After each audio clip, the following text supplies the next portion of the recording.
আসসালামু আলাইকুম ভিউয়ার্স, আপনারা অনেকেই প্রশ্ন করছেন ভাই আমের বোল ঝরে যাওয়ার কারণ কি, এই বিষয়ে একটি ভিডিও দেবেন। তো আজকে আপনাদের মাঝে আলোচনা করব আমের বোল ঝরে যাওয়া বা ফলন ভালো না হওয়ার কারণ। প্রাকৃতিক উপায়ে মানুষের যেরকম সর্দি কাশি বিভিন্ন রকমের রোগ থাকে, বা যেরকম মানুষের এই রোগের জন্য বিভিন্ন ধরনের খাদ্য বা ওষুধ থাকে। হ্যাঁ, তারপরে তদ্রূপ প্রাণী বলেন, জীবজন্তু, গাছ বলেন, তাদেরও এরকমের মানব দেহের মতোই সব কিছু। তো সেইটার পরিচর্যা বা সেইটার যদি আপনি চিকিৎসা জানেন, তাহলে আপনি 100% ফলাফল পেতে পারেন। তো আজকে আমের বোল ঝরে যাওয়া, ফলন না হওয়ার কারণ। প্রধানত আমরা যেসব গাছগুলা দেখে থাকি যে ঝরে যায়, বেশিরভাগই ১ থেকে ৫-১০ বছরের গাছগুলা এসবের ফল বেশি ঝরে যায়। বিশেষ করে আমরা যেসব জায়গায় গাছগুলা রোপণ করি, সেই গাছগুলো অনেক উঁচু জায়গায় রোপণ করি। যার কারণে এই যে কলমের যে চারাগুলো হয়, তার আ নিচের যে বেসের এরিয়া, ওর যে শিকড়, শাখার যে খাদ্যগুলো সংগ্রহ করে, সেটি অল্প পরিসরে হয়।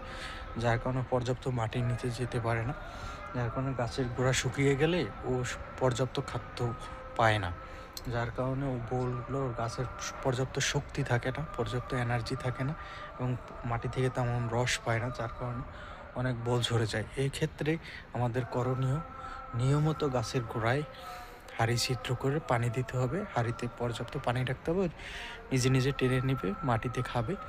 এবং প্রতিনিয়ত আম গাছের সপ্তাহে ২ দিন করে আম গাছে বোলে স্প্রে করতে হবে ছত্রাকনাশক। যে সময় বিভিন্ন রকমের ছত্রাক বা ডগা শুকিয়ে আসে, যখন আপনি গাছের গোড়ায় পানি দেবেন তখন গাছ সতেজ থাকবে। এই সময় আপনার দেখা যায় যে ১৫ দিন থেকে ২০ দিনের ভিতরে বোল থেকে গুটি চলে আসে। তো বোলের শুরু থেকে আপনি চিন্তা করবেন বিভিন্ন উদ্ভিদ যা ছত্রাক জাতীয় গাছে বাসা না বাঁধতে পারে।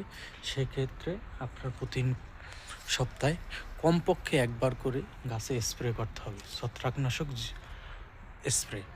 স্প্রে করার পরে প্রতিনিয়ত যদি গাছের গোড়ায় আপনি পানি দিতে পারেন, তাহলে আপনি 100% ফলাফল পাবেন। এবং যখন গুটি আসবে পালাক্রমে বিভিন্ন রকমের স্টেপ আপনাকে নিতে হবে। তো তারপর পোকা দমনের, গুটির পরেরটা হয়েছে, গুটি আসার আগ পর্যন্ত আপনার ছত্রাক দমন এবং গাছের গোড়ায় পর্যাপ্ত পরিমাণে পানি সরবরাহ করতে হবে। এবং এর গোড়াটা একটা বাঁধ দিয়ে দিতে হবে, যাতে পানিটা বাইরে না চলে যায়, গোড়া থেকেই গাছটা শোষণ করে নেয়। তো এইভাবে আপনি যদি পালাক্রমে ১০ থেকে ১৫ দিন করেন, তাহলে আপনার এই যে মুকুলের আমগুলো থেকে যাবে। পরবর্তীতে গুটি হওয়ার পরে বিভিন্ন রকমের